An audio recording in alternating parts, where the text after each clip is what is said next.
Welcome to our journey through the fascinating life and influential laws of one of Rome's greatest orators, Marcus Tullius Cicero. It is foolish to tear one's hair in grief, as though sorrow would be made less by boldness.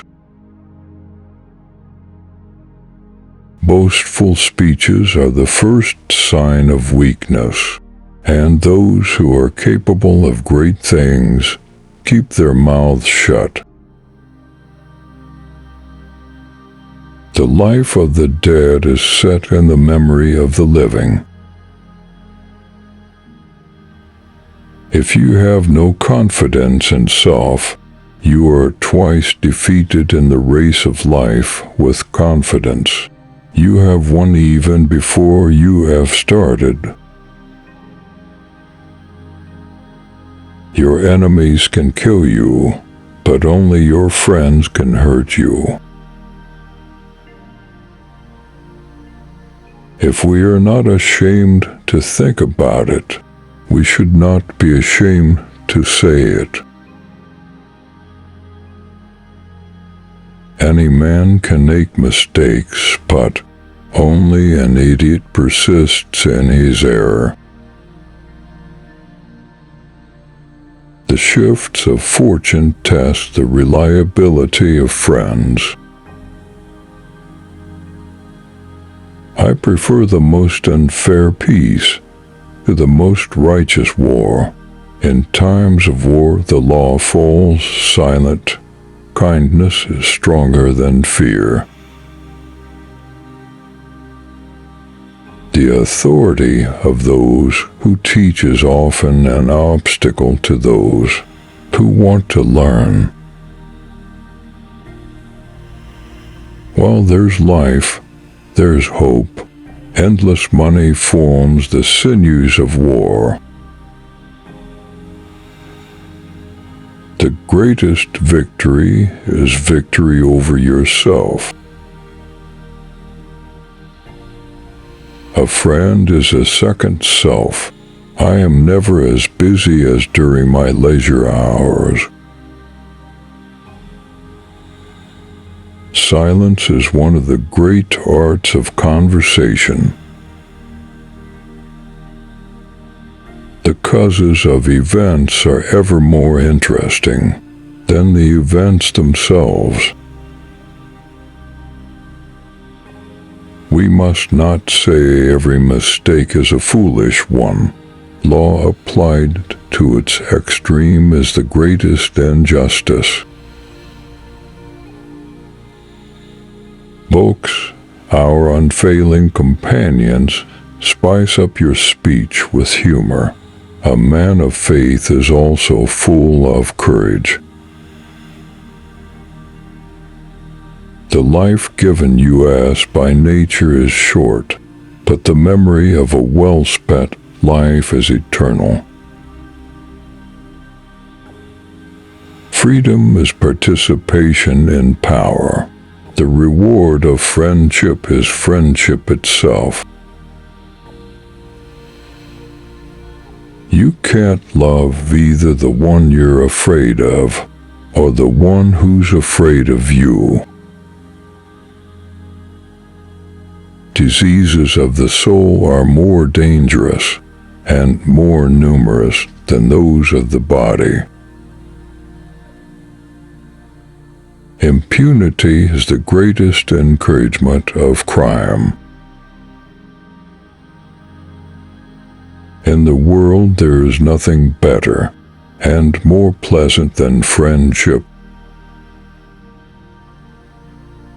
To exclude friendship from life is the same as to deprive the world of sunlight.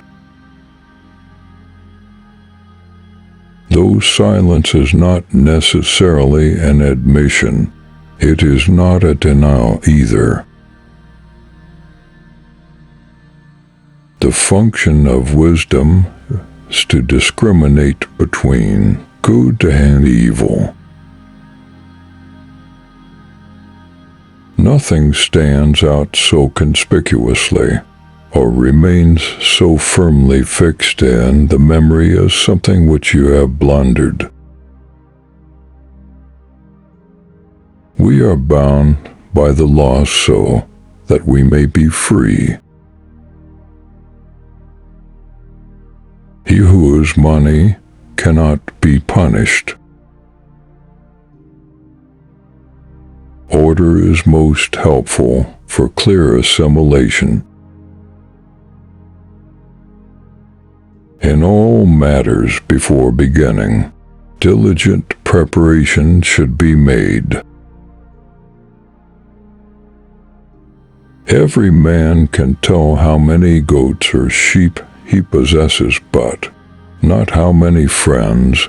It is our own evil thoughts which make us.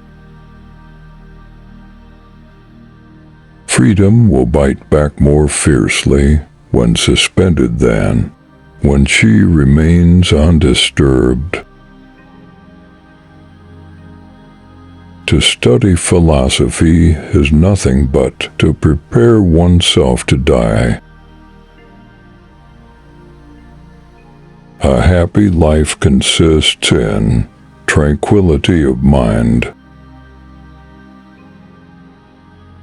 Old age, the crown of life, our play's last act. No one can give you better advice than yourself. Good and evil cannot be treated the same way. Love is the attempt to form a friendship inspired by beauty. Ability without honor is useless. To teach is a necessity, to please is sweetness, to persuade is a victory. Even those philosophers who wrote treatises against fame did not forget to put their name in the title of their book. Wisdom is the only thing which can banish sorrow from the breast. It is a great thing to know your vices. Thrift is an important source of wealth. Nature herself has imprinted on the minds of all the ideas of God. It is the peculiar quality of a fool to perceive the faults of others and to forget his own. He only employs his passion who can make no use of his reason. Happiness should be asked from God. Wisdom should be acquired by yourself. What then is freedom? The power to live as one wishes. Stupidity tends to see other people's vices and forget about their own. We need to eat and drink enough so that our strength is restored and not suppressed. A mental stain can neither be blotted out by the passage of time nor washed away by any waters. To be content with what we possess is the greatest and most secure of riches. If you have a garden and a library, you have everything you need. True law is right reason and agreement with nature. It is of universal application, unchanging and everlasting. It summons to duty by its commands and diverts from wrongdoing by its prohibitions be rather than seen. Friendship improves happiness and abates misery by doubling our joys and dividing our grief. The one to whom the service is rendered should remember about it, and the one who rendered it should not remember about it. Thank you for joining me on this journey through Cicero's life and his enduring wisdom as we reflect on Agia's profound words. Remember that Cicero's life laws still resonate today. If you enjoyed this video, don't forget to subscribe